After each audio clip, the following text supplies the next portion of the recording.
We all have a list of excuses, don't we? I am too tired. I will start tomorrow. It's too late now. We whisper them to ourselves, and they feel like a shield.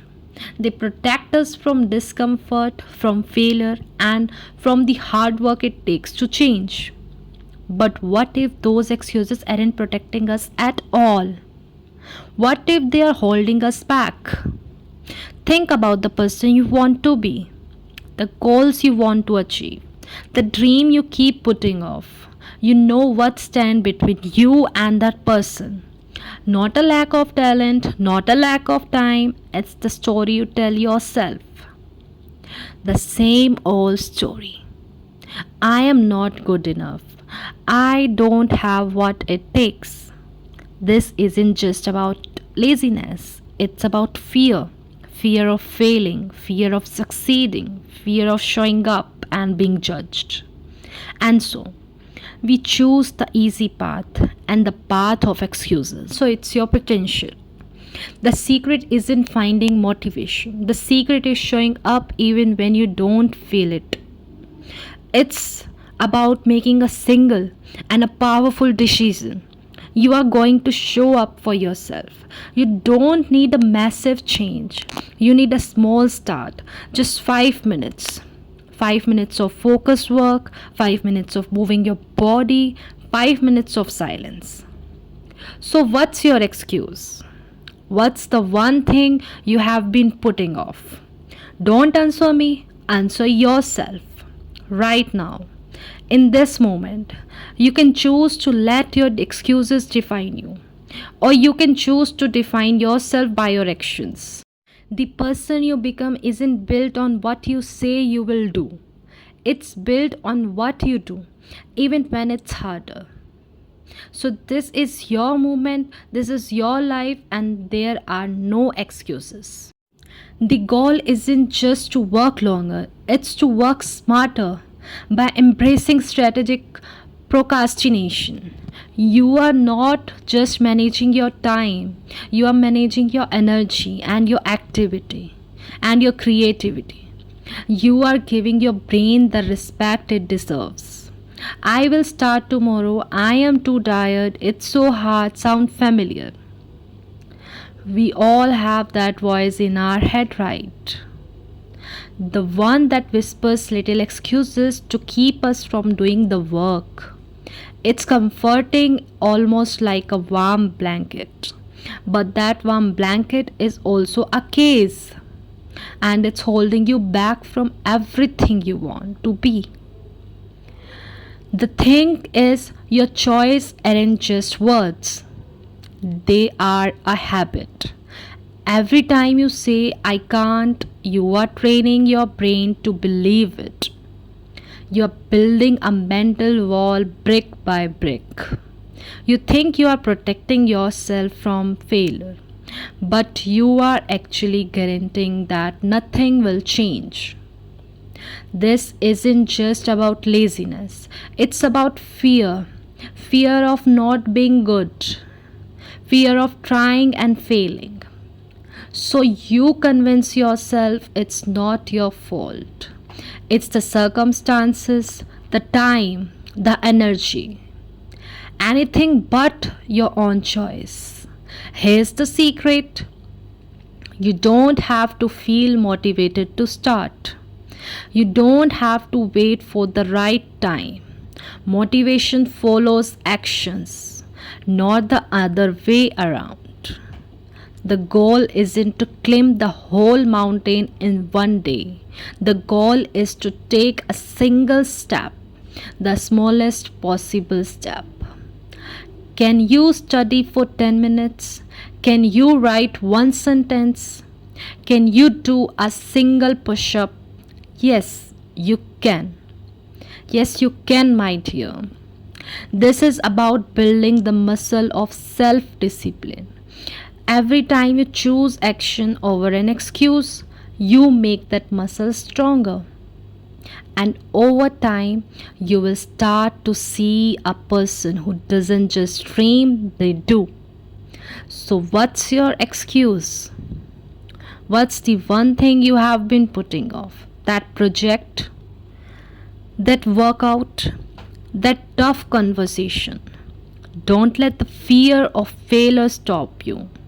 Failure is a lesson.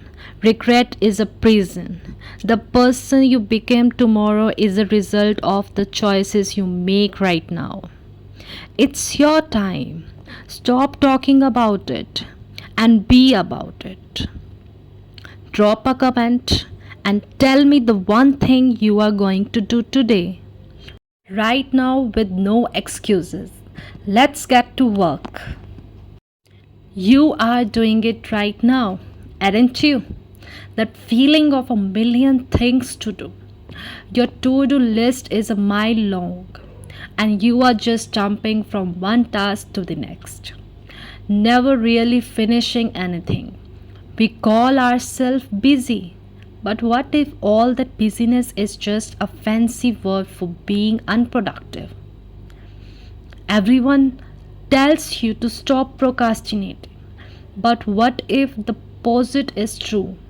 What if the secret is getting more done isn't about pushing harder, but about learning into a specific type of procrastination? Not the lazy kind, the strategic kind. This isn't about giving up, it's about taking control of ourselves. We have been fed a lie, the lie of hustle culture. The idea that if we are not working, we are not worthy. We fill our days with non stop activity, from early morning emails to late night project updates. But science tells us this is counterproductive. Our brains need rest to process information, to form connections, and to find creative solutions. When you force your brain to focus on a single and difficult task for hours on end, you hit a wall.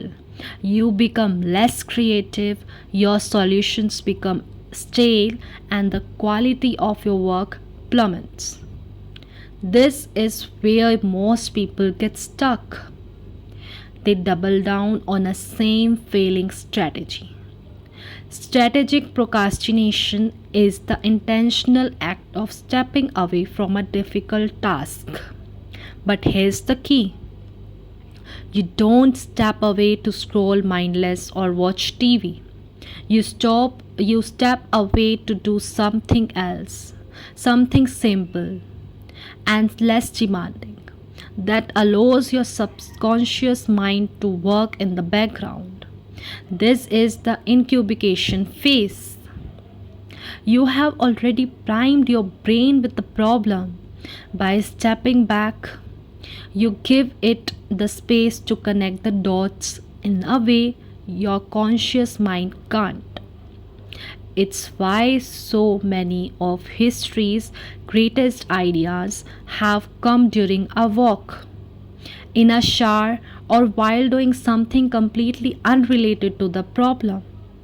So, how do you master this? Follow these three simple rules. Rule number one: define the problem first.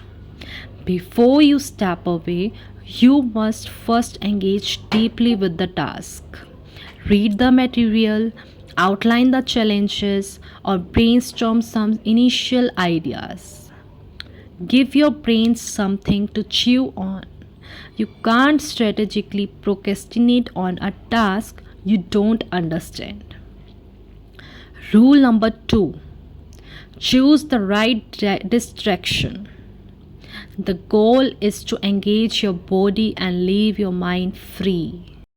Good distractions are walking, showering, or doing household chores, or listening to a podcast. Bad distractions are things that demand your full conscious attention, like watching a movie or playing a complicated video game. Rule number three: set a timer and commit. This is not an excuse to be lazy, it's a structured approach. Set a timer for 10, 20, or even 30 minutes. Once the timer is up, you must return to the task with a fresh mind. This prevents the strategic part from becoming actual procrastinations.